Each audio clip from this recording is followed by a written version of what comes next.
it started in here. Let's get it started.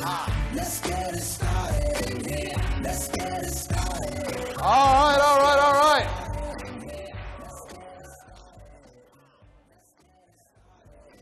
right. Quick question. Is Kyle Passetti in the room? Kyle? Are you here? Kyle. All right, if anybody sees Kyle, meets Kyle, let me know. David Fry, be ready at 4 p.m. When? Today?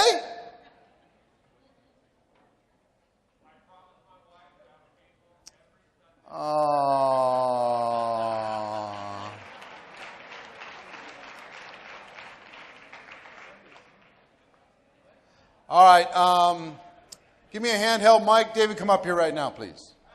Everybody, please welcome to the stage Mr. David Fry.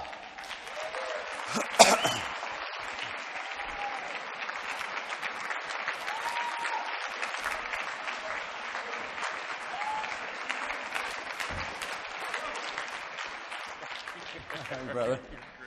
I was going to have him come up on a panel discussion we're going to do later today, but since that might be challenging, David, I want you to tell your story. Just take a few minutes, tell your story, and I want you to transfer to these people the moment you made the decision to go pro. You know, what the thought process to say, you know what, I'm going to do this right. I'm not going to just do this as a little thing, but you know what, I'm going to develop my skills. I'm going to work on this thing, and I'm going to help people. Okay, but can I tell another story real quick? Yep, absolutely. I want to tell you guys why I want to be home on Sunday. And I hadn't mentioned this for many years in my company, and just last convention they asked me to speak, and I told people about it.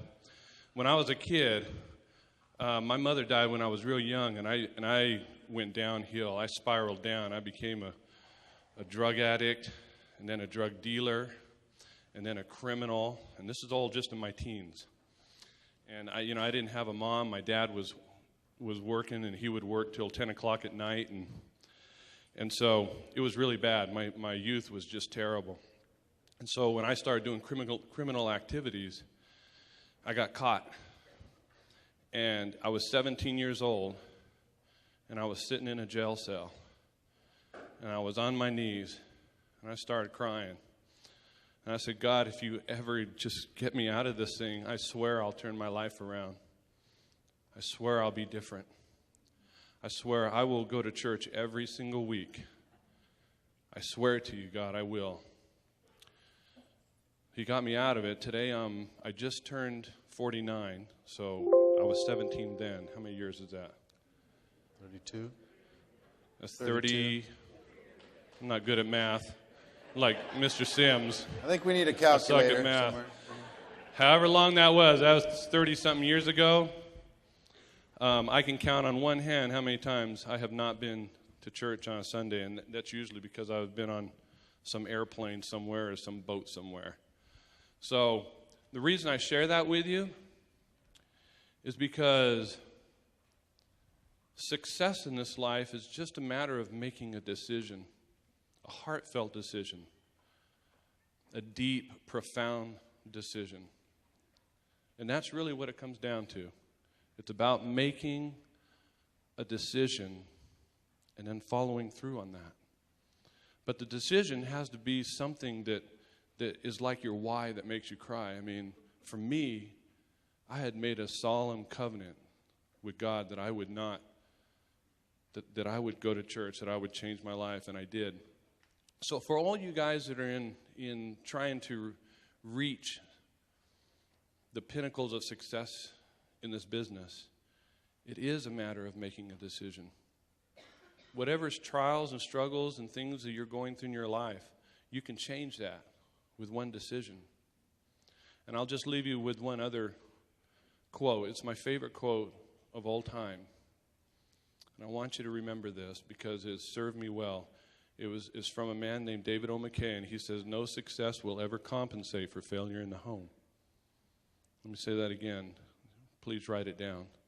No success will ever compensate for failure in the home. So in your quest to become a 6-figure a month earner in network marketing, Never allow that to get in the way of the more important things in your life. Does that make sense to you guys? I hope that helps you a little bit. Tell everybody just quickly how you got involved with network marketing and making the transition. Yeah, I signed up in network marketing. I didn't even know it was a network marketing company. I swear to you. It was a product that I needed. I signed up in it. Had no idea it was MLM. In fact, I was telling a guy earlier that I didn't like MLM. I had bought into what everyone else was saying. I tried this product for about 6 months. It worked awesome for me, and so I said, okay, I'll start telling some people about it. And one weekend, I signed up 120 distributors, right? So this is no lie. So I'm signing people. I remember it was in the evening. I'm signing people up, and this lady calls me, and she goes, Dave, I am so glad to be on your team. And I'm like, what team? I don't have a team. I don't coach a team. I mean, what team? What are you talking about? Well, on your, on your network marketing company. I'm like, girl, I don't like MLM. I just want to sell this product to you because I think it's great. I'm not doing the MLM thing. And I remember she told me this. She goes, Dave, the only reason you don't like MLM is because A, you haven't found a product that really resonates with you, and B, you haven't got a check. Once you get a check and you find a product that really resonates with you, you're going to love MLM. And today, I'm going to tell you, I love MLM. But I'll tell you my little defining moment was, okay, so I signed up these 120 people. I didn't call them. I didn't do training on them. I didn't do a webinar. I didn't do jack squat. I just it was a product. I sold it, made $15,000 that month. That was it. So then these little checks started coming in. Little by little. And I had a marketing business. It was doing very well. Little checks started coming in. And I didn't really pay attention to them because, I got checks coming in from other places too. But they started getting bigger and bigger and bigger and bigger. And then, this is a true story. This guy calls me up who's a leader in this company. And he introduces himself. I'm like, what up? He says, what up? And he says, Dave, I don't see you doing anything. You put all these people in, I'm like, I don't want to do MLM. He said, Dave, do me a favor. Let's open up your back office. And he opened up my back office. And he said, click on this little button. I clicked on the button, and it says, all these people started, he says, showing me all these people. And I'm like, what's that? He says, that's all these people joining your business. I'm like, how are they doing that? I didn't even know that. All these people start ladies and gentlemen, results not typical. All these things start joining. I'm like, what? And then it dawned on me, and I was making $10,000 a month before I ever took this thing seriously. That's the truth. It was just a weird thing. And so I am not typical. But I will tell you why I took it seriously, and then I'll end. In my marketing business, I was only as good as my next sale. So I'm just like, I'm hustling, in my marketing business. One project here, another project here, promo. I'm on this treadmill. I'm making good money, but, you guys know what I'm talking about. And then I haven't done jack squat, and I'm making $10,000 a month, residual, and it's like, kabing! It's not, in network marketing, it's not really necessarily the amount of money, it's the type of money that you make. The type of money. I would rather make $10,000 a month in network marketing than $100,000 a year or $150,000 or $200,000 a year in my marketing business. That's a fact. Because it now frees me up. It gives me a lifestyle. And because of that, I've been able to do things that I never thought I could do in my life. And we don't have time to talk about. I think, Eric, you need to have a whole segment here about philanthropy and giving back. Yeah, like we talked about last night. And have some of these guys. I know a lot of you guys out here are doing some major I can't even say the word. You're giving your dough to people to help people. And I would love to know what some of the people out here are doing to give back, because that is a great principle of success. And my network marketing business has allowed me to do that. Every year we go to Kenya. We're building schools for thousands of children over there. Something I've never dreamed I could do, and I'm doing now. So thank you very much. Thank you, Eric. Thanks, You're the man. Appreciate you, brother. Give him a big round of applause, will you? Good man.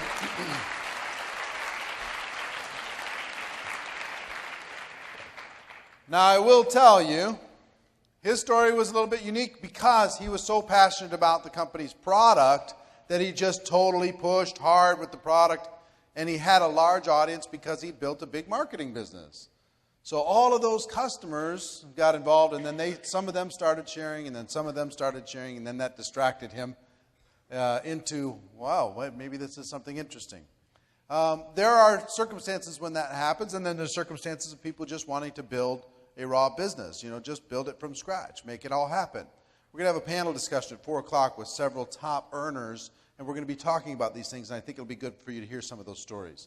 All right, when we left off, we were talking about presenting, skill number 3. Skill number 3. This next topic is going to be incredibly helpful for you because it's a topic that most people don't pay any attention to whatsoever. And the fortune is in the follow-up. Following up. You've created an exposure of some sort. Somebody was reviewing something, attended something, looked at something, and now you need to follow up. Follow up is simply doing what you said you'd do.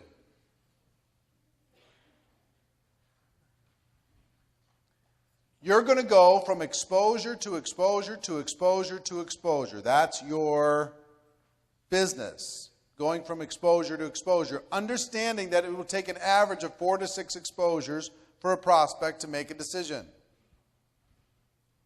On average, 4 to 6. For everyone that takes 1 exposure, that means you're going to have some that take 12, 15 exposures. Some of the most powerful people in network marketing, they didn't join until they had 50 exposures. Took years before they finally pulled the trigger. That's the way it is. 4 to 6 exposures. What professionals learn to do is condense those exposures for better results. So instead of 1 exposure a week, they'll have somebody watch a DVD and then get on a 3-way call later that day and sample the product, and that night they get on a conference call, and the next day they check out the website, and after that they read the magazine, then they come to a little in-home meeting and they join. Whatever it happens to be, some little combination of those things. If we did a little survey in this room and you asked you what was your first exposure, second exposure, third exposure, every single one would be a slightly different path. Some of you were so ready. The worst thing that can happen to you, here's the worst thing that can happen to you in Las Vegas. You go to the table and you win the first time you come here. Worst thing that could happen, because now you're thinking you're going to win every time, right? So same thing's true in prospect. You go to that first person, you do 1 exposure, boom, they join. Or you joined after 1 exposure, so now you're expecting everybody else to do the same thing. And now when they don't, you're perpetually disappointed. What is the deal? Why don't they join? I don't understand.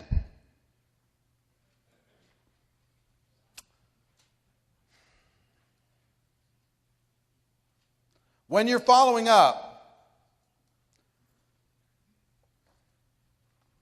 let me tell you what to do after we've done exposure number 1. We did exposure number 1. We talked about that before. We did the 8 steps, invitation to review a tool.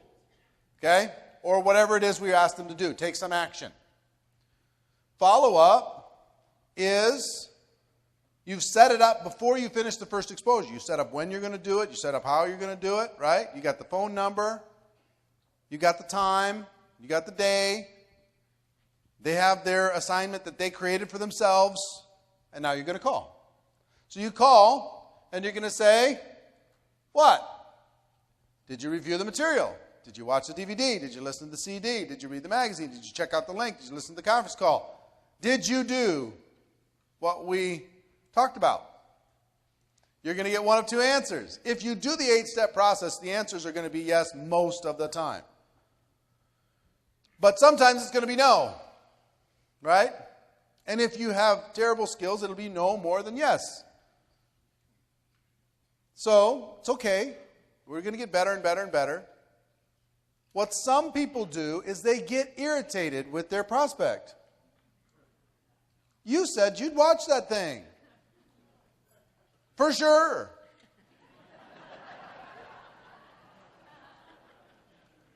The heck, man? I can only work with people that I can respect, and if you don't do what you said you're going to do, I don't know if I can respect you. They don't say that, but that's the tone sometimes. Get irritated. Come on, you said you're going to do it, now I'm calling you and wasting my time. Best way to respond is no problem. No problem. I understand life gets in the way. When do you think you could see it? For sure, for sure. You think I'm kidding? I'm not kidding. Do I say 2 for sures? I do. When do you think you can see it? For sure, for sure. They laugh. And they'll give you another time. You know, they say, oh, I wanted to, but life got in the way, and the kids had this thing, and somebody got sick, and I had overtime at work, and I really meant to, but I put it in the car, and I forgot it was in the car. Gosh, I'm sorry. Oh, no problem. Don't worry about it. When do you think you can see it? For sure, for sure. Sometimes they'll say, yeah, maybe, I don't know, just, get back to me. They're vague. Here's what you do when they're vague. Listen, I don't want to waste your time. I don't want to waste my time. Just give me a time that you will have for sure seen it. And I don't care what that day is. Whatever that works for you. Yeah, I'm still, listen. Let's just be pros here. Which way you want to, either you're going to see it or you're not. If you're not going to see it, just say no, and then we can be done. No problem. So when do you think you see it? For sure, for sure. They give you another date. So if I called you after that, you'll see it for sure, right? Yep. Same phone number? What time? All right, I got to go. Bye. You reset the appointment and you're done. Keep moving. Okay? If they say yes, we're going to talk about that in a minute. But before we talk about that, I want to talk about questions and objections, because this is where questions and objections tend to show up. They'll show up in lots of different parts of the presentation, questions and objections, but they tend to show up here. You ask somebody, did it make sense? What'd you like best? And they're like, and then the objection starts to show up. If you have a history that maybe isn't as stellar as you'd hope it would be, and some of the people that you're contacting know that, your objections will show up a little earlier. Objections are natural, first of all. Prospects want to sound smart. The reason they bring them up is they want to sound intelligent. It has very little to do with the actual concern. They just finished eating McDonald's, but they'll ask you, what are the ingredients in this product? They'll want to know. Do they really care? No, they're just, I need to say something to sound smart. Now, you can react either defensively or offensively, and both are wrong. If you act defensive, hey, these have been tested by everybody, and that'll throw up red flags and it'll give them some cause for concern. If you act offensively and you come charging right back at them, that'll be a problem too. Some people have these fancy little approaches. Is this one of those pyramid things? Oh, you mean pyramid? Like every corporation in the world? Is that what you mean?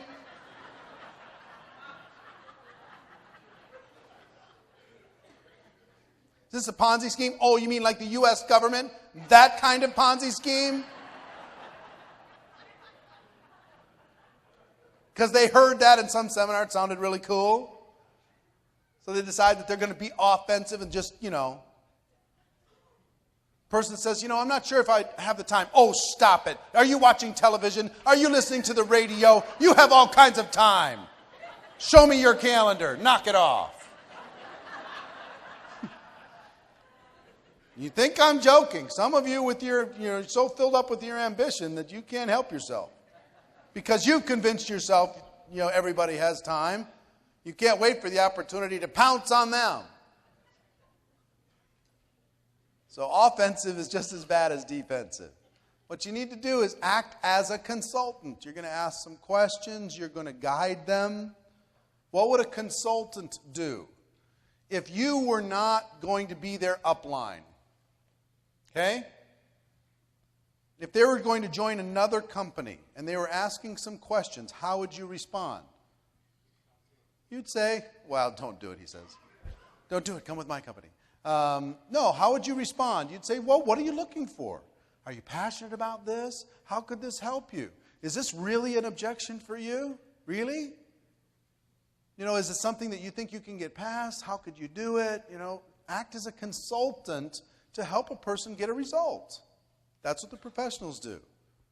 Consultants aren't acting defensively because they're trying to help somebody get a result.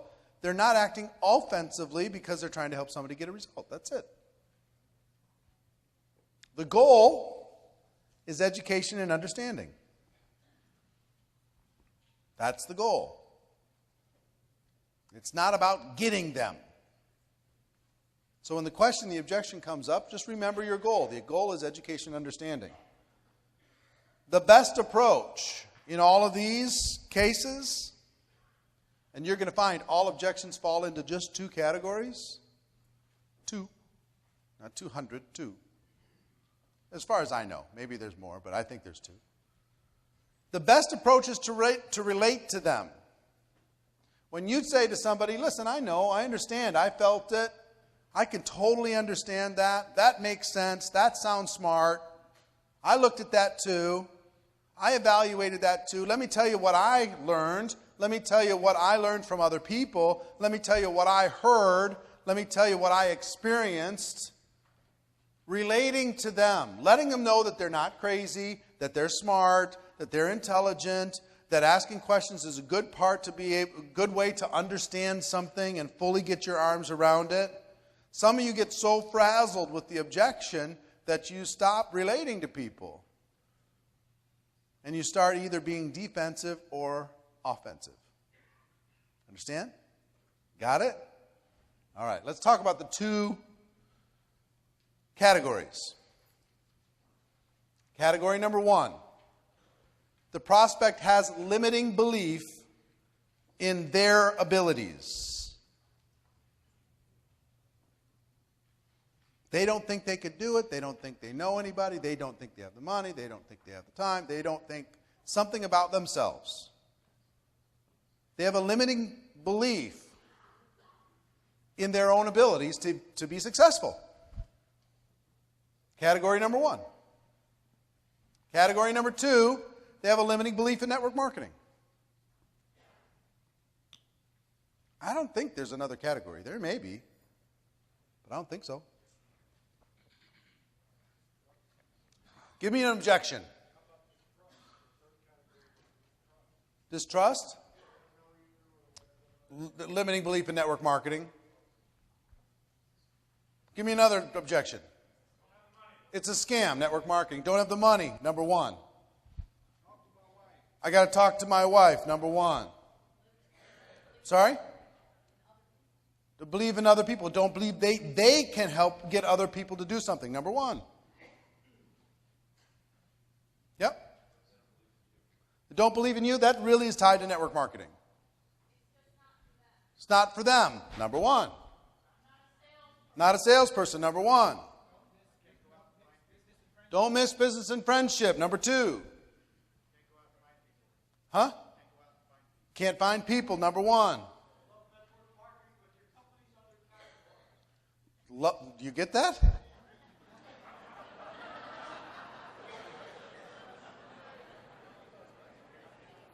I love network marketing, but your company's undercapitalized. I've never gotten that one, but maybe you do. But that's going to be about network marketing again, right? What's the basis of that question is, I'm afraid the company's not going to be around, so I'm afraid that network marketing companies disappear. Right? Number 2. Anybody think of any others that don't fit? Yeah. I don't want to make money off other people. Number 2, limiting belief about network marketing. Yeah. I'm satisfied in my current position. Number 1. For sure. I mean, well, maybe both. Satisfied in my current position isn't a real objection, really. There's nobody that's completely satisfied. They're just throwing that out there to say, okay, what can I say? So they'll say, okay. Yes? Market saturated. Number 2. Don't have time. Number 1. It's a scam. Number 2. Only people at the top make money. Number 2. My family, what? My family disowned me. Number 2. Or number 1, too, also. I don't need the money. Baloney. All right, we got it, right? We got it. There's more objections, but there's only 2 categories. So you either have to help them with their limiting beliefs about their abilities or their limiting beliefs about network marketing. And in both cases, you're going to be asking some questions. You're going to be responding in a way with a goal of education and understanding, not about being smart, being right, sounding intelligent, being a big shot. You're acting as a consultant. That's what you do. It was interesting to me, and I'd never really gotten it down to these 2 categories till I wrote the book. I went, there's only 2. Really? And maybe a third will pop up at some point, but at this point, I think there's only 2. They have different faces. They appear to be different, but they're really not. So let's talk about number 1.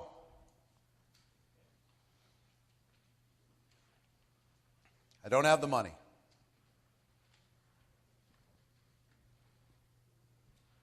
Best way I know is tell a story and ask a question. Tell a story, ask a question. Tell a story, ask a question. Tell a story, ask a question. To all of these, tell a story, ask a question. Okay? Adriana says, I just don't have the money right now. Look, Adriana, I understand. I get it. I didn't have, at the end of the month, I had too much month at the end of the money, no matter how much you're making. It's a struggle to pay the bills nowadays and, take care of everybody that needs taken care of and taking care of responsibilities, doing all that stuff. And when I looked at this, for me, I didn't know if it was responsible for me to scrape up another $500 or $1,000 in order to be able to start a business. But let me tell you what I realized, Adriana. I realized looking at my life, if I didn't change, nothing was going to change. If I didn't do something different, I was going to look at the next 5 years just like I looked at the last 5 years. My life was going by, and I needed to do something in order to be able to create a better future for my family. So you know what I did? I found a way. I realized that it wasn't really about the money. It was about my belief in, do I want a bigger future for my family or don't I? And I decided I wanted a bigger future for my family. So let me ask you a question for you. If you looked at this really, you looked at your options, and you came to the conclusion that if things didn't change, something didn't change, then your life wasn't going to change, and you really wanted change. If you decided that was important enough, could you find the money? Yeah, I'm sure I could. Sure. Tell a story, ask a question. Tell a story, ask a question. Now, if that story doesn't line up congruently with your actual experience, say, let me tell you a story about a good friend of mine. Here's what they told me. They told me what I just said. And here's the question that they asked in their mind. And if you asked yourself that same question, what conclusion would you come to? I'm not acting defensive. I'm not acting offensive. I'm acting as a consultant. I'm telling them a story to help paint a picture in their mind of where they could go if they eliminate their limiting beliefs and open up their mind to a better future for themselves. You could even, because what's the limiting belief if I don't have the money? I'm not sure if I can do this. You could put that into your story. What I really realized is I wasn't sure if I could do this. Because if I was sure I could do this, I could find the money. So I did a little bit of homework, and I asked some questions, and I talked to some other people, and I realized, you know what? I can do this, and I can. And so can you. And we can do it together. See what I mean? Go next.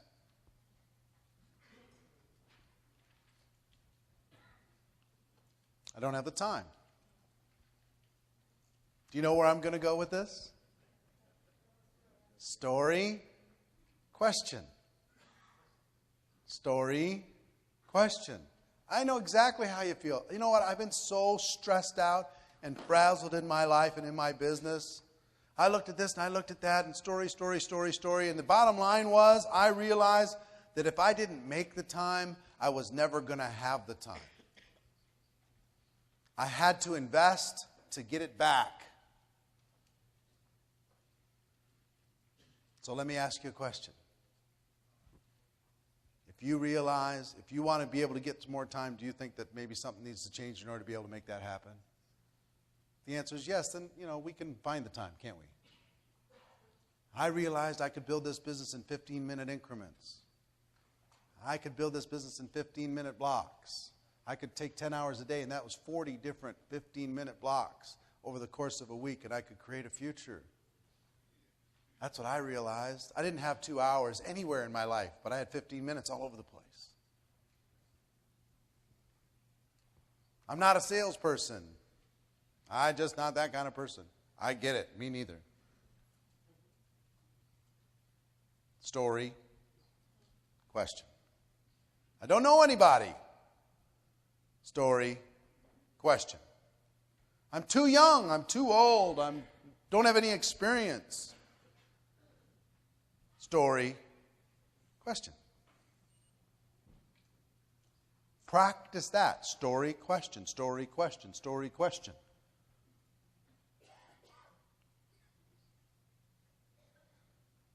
Avoid making people feel stupid in this process. You have that objection? Are you dumb or something? Relate to the person. Tell your story. And tell other people's stories. Now, here's what I want you to do. We're going to role play again. I want you to find another partner that you have not partnered up with yet. And I want one of you to be prospect, the other to be distributor, and I want you to come up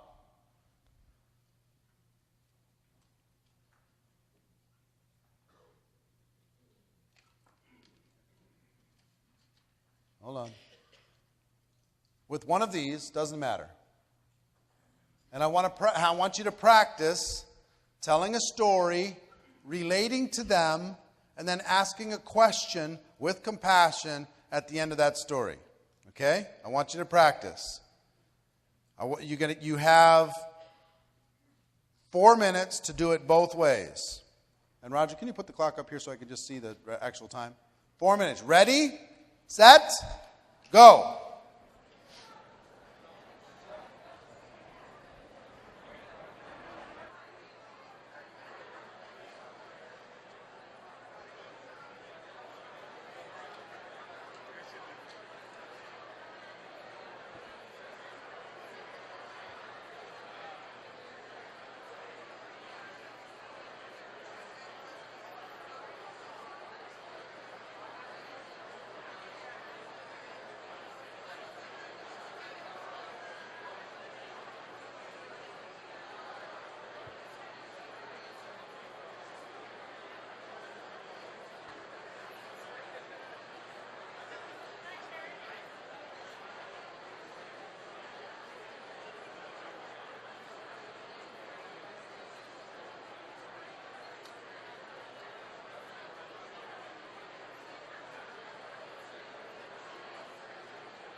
10, 9, 8, 7, 6, 5, 4, 3, 2, 1. Big round of applause. Yay!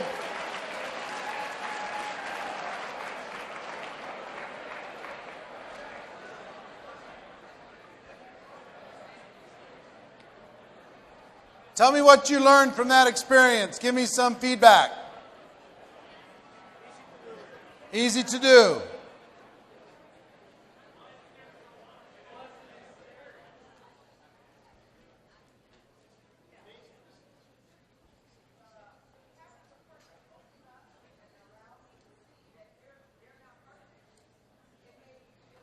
Having the person open up and relate that they're not perfect made you feel more normal, more comfortable, more more compatible with them, built trust. Yes. It's easier to overcome the objection because you're just trying to be a help, you right? Yeah. Showed you're human, not a shark. Yeah.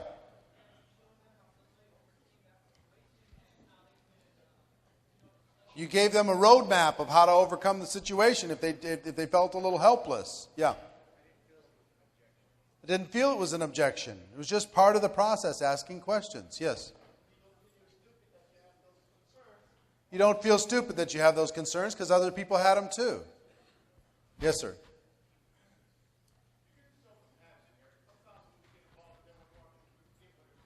Yeah, you get to show compassion because sometimes in network marketing we forget what it's like when you're brand new and it's all fuzzy and weird and new and you don't want to be taken advantage of in some way. Being understood is very valuable, yes. The third party thing really works, telling a story, whether it's yours or somebody else's, yes.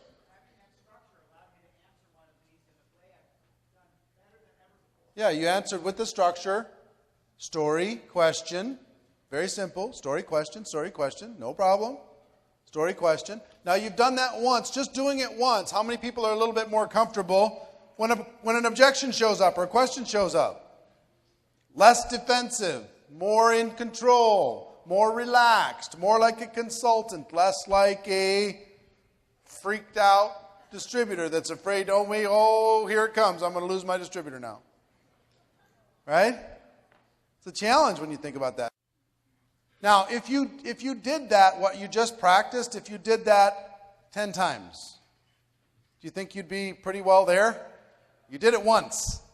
One time. Not 10 years. One time. And you went, okay. Got a little bit of a roadmap. I can do this. The second one is person has a limiting belief in network marketing. Is this MLM? Is this one of those things? Is this a pyramid? Is it legal? I'm not interested in MLM. I don't want to bother my friends. How much are you making? You ever heard those before? A few times? Why do you hear them? You hear them for one of two reasons. They either have psychic damage. They've had some experience, and it's been mentally damaging to them. They bought that lottery ticket. They've been there. They've done it. They still have, the stuff sitting in the kitchen closet.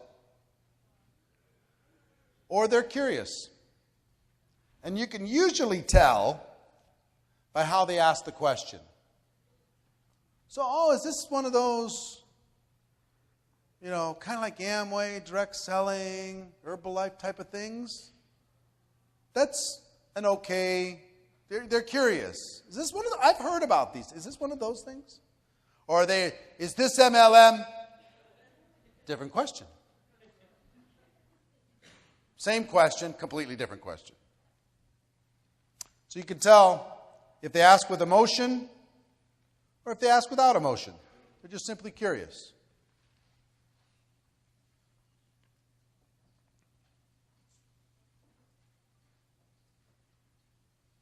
So, let me tell you how we deal with this.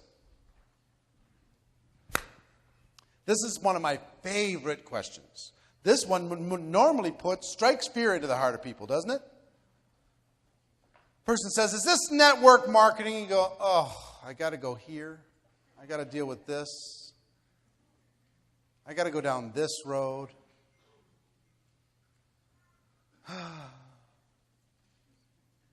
What do you mean by network marketing? Is this a pyramid? Oh, you mean like the government? Like every organizational structure on planet Earth? You mean like that? You don't have to go there. Here's where you go with this. If they ask it with curiosity, say, yeah, absolutely. I wouldn't be involved with anything else. Duh. Yeah. Awesome. Or two, if they ask with emotion. Here's what you do if they ask with emotion. I go to Mike. Hey, Mike. I got something, da-da-da-da-da. Give me the objection. Give me is this MLM objection?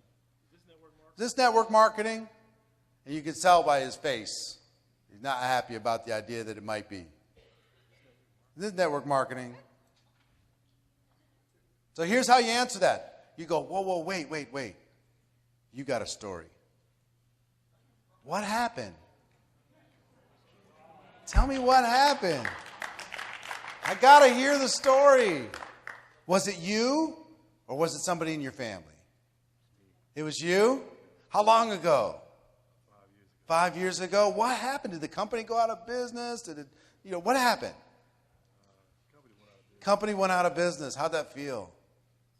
Yeah. Did you have a team built when that happened? Yeah, a little bit of team. So you had some skills. Really?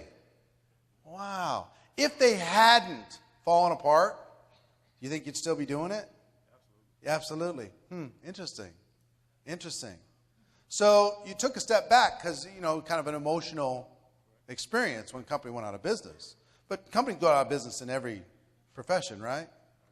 Every profession. Do you think it was network marketing that let you down, or do you think it was that company? The company, huh? So if you became comfortable that a company wasn't going to let you down, do you think you'd ever, once you got that seed of network marketing in you, I just found that, you're going to find another opportunity at some point in your life. You're going to do something. So do you think if you found a company that you believe in, do you think you can get your hopes up one more time? Possibly. Interesting. So, isn't that a fun conversation? It's a fun conversation.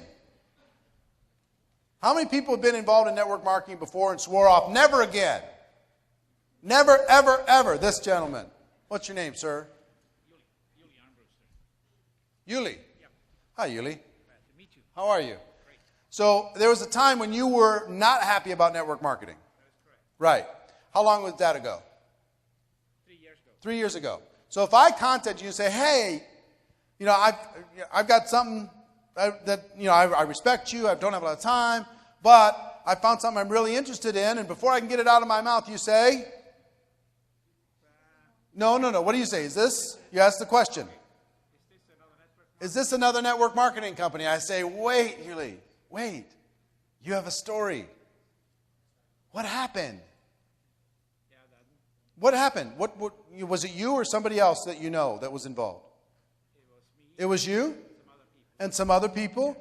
And what happened? How long were you involved? A year. And did you have a little team built? Not really. So you were involved for a year, and what was discouraging about it? What didn't you like about it? Well, it basically came down to me, and it was a combination of both. Myself not being committed. Yeah. It was a combination of you not being committed. What else? As well as the corporate had some hanky-panky going on. Yeah, so the company had some hanky-panky going on.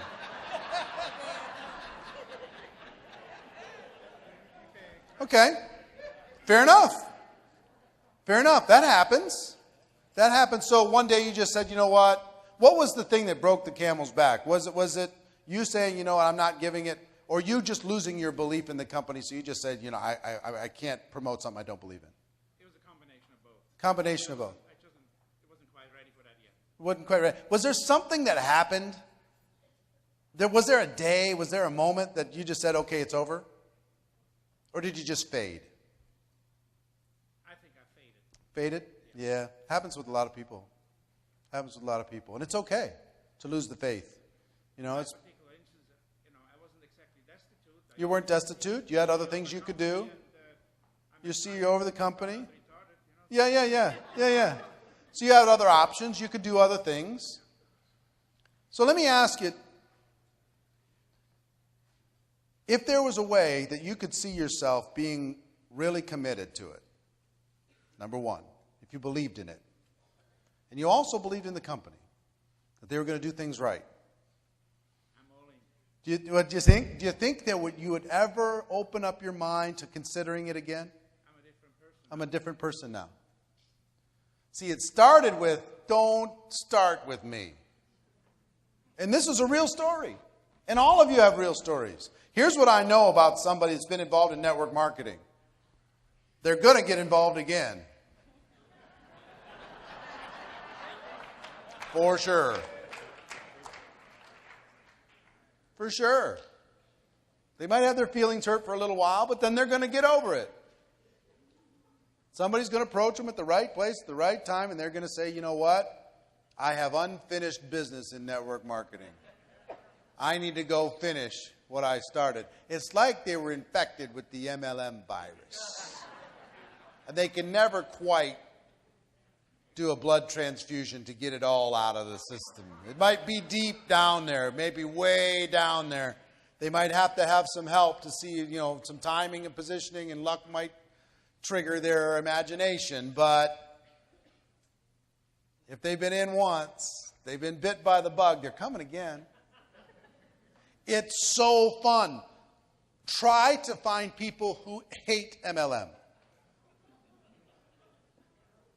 I'm serious. Try to find them. And just to talk about the story. Tell me what happened. What happened to you? What happened to you?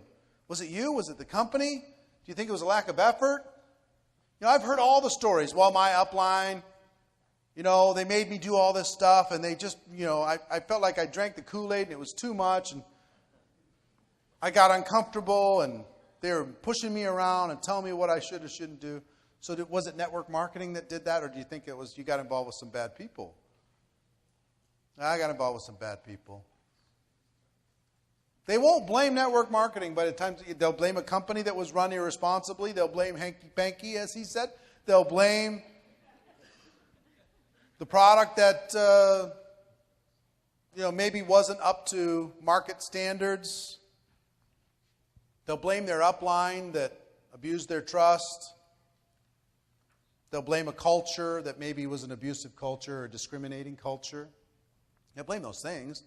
But then they'll come back and say, it really wasn't network marketing. But when I express a genuine curiosity to their story, they love to tell their story because they don't get to tell it. They love to tell it. So fun. See if you can find somebody that hates this. Yeah? You like it? Cool. So for every one of these questions, and go back.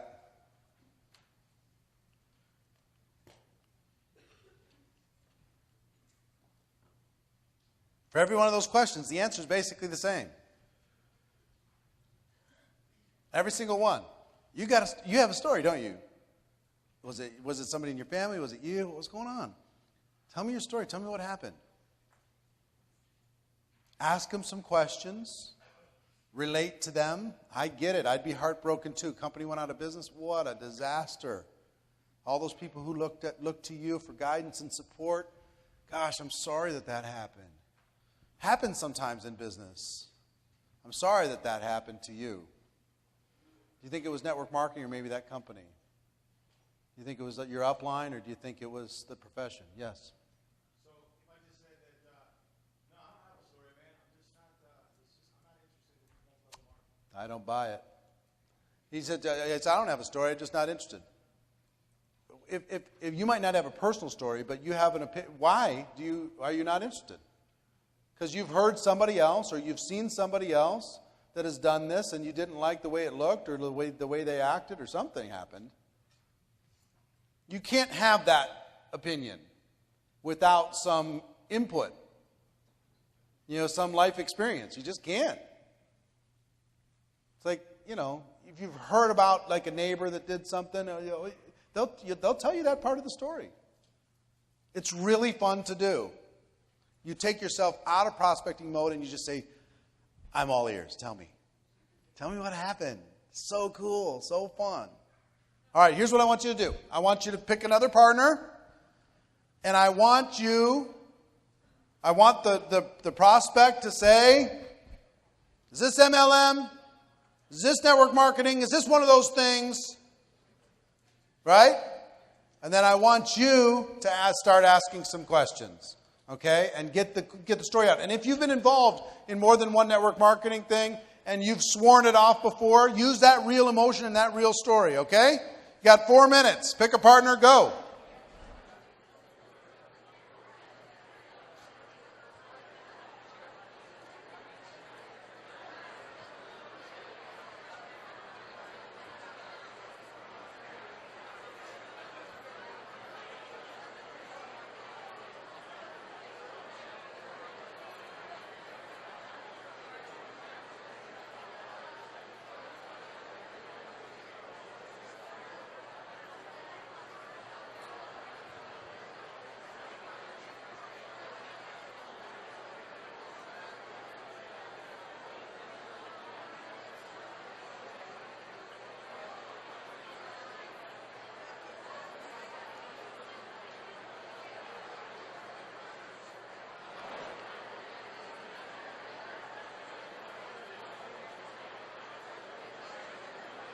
Ten, 9, 8, 7, 6, 5, 4, 3, 2, 1. Big round of applause. Yay!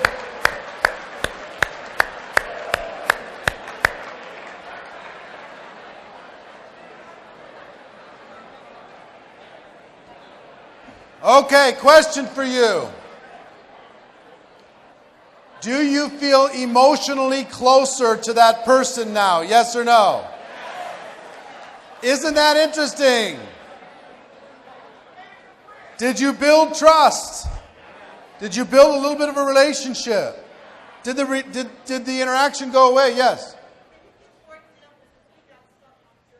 It's okay. I can give more examples, but here's the real thing. If a person says, is this illegal? I said, well, of course not. I wouldn't be involved in something illegal. That's it for that. But the theme of network marketing is this network marketing. It's just one of those things. You just go into story.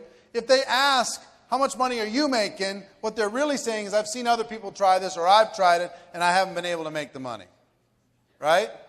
How you answer that question is either, look, you asking that because you've seen other people or you've tried it and you didn't see people making money or maybe you didn't make the money? Is that why you're asking?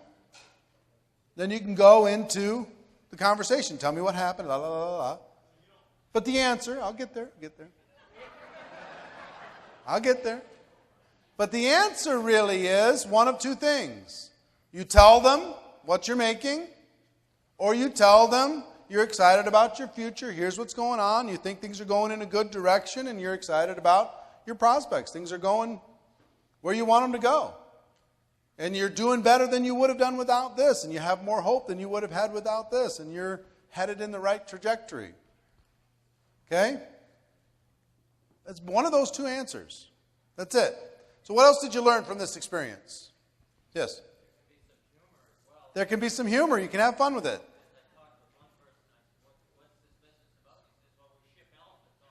We ship elephants all over the world. Yeah, fun.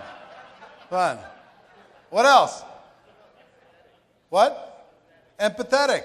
You're empathizing. You're relating to people. What else? Build rapport. Huge amounts of trust. The barriers go down. Now it's not hunter and hunted. It is colleagues. It is friends. We're sharing experiences. We really want to know what somebody else is thinking. Yeah. Being confident. It's fun to be confident. Ask some questions. Because when you dive down in, you'll find that it really wasn't network marketing that let them down. A company did. A leader did. A product maybe did. But network marketing itself as a profession didn't. They might have let themselves down. And they might be doubting their beliefs about their own abilities, and that's why they're mad at network marketing. But then you can go back to number one and go into that. Yeah. You felt more bulletproof. Because isn't this simple? There's only two categories. They have limiting beliefs about themselves, limiting beliefs about network marketing. If it's about themselves, tell a story, ask a question. If it's about network marketing, ask a question, tell a story. That's it. So it reduces it down, right? See, in network marketing's leaders' power is to make it simple for the largest group of people to be able to understand it. Ask a question, tell a story, ask a question. There's only two categories. There might be 8,000 objections. You don't need to learn a fancy answer to 8,000 objections. You just need to relate to a person, be a real human being, know how to tell stories, know how to ask a few questions, and be interested in the answer versus trying to be interesting with your response. Got it? Okay, how many people feel better about questions and objections?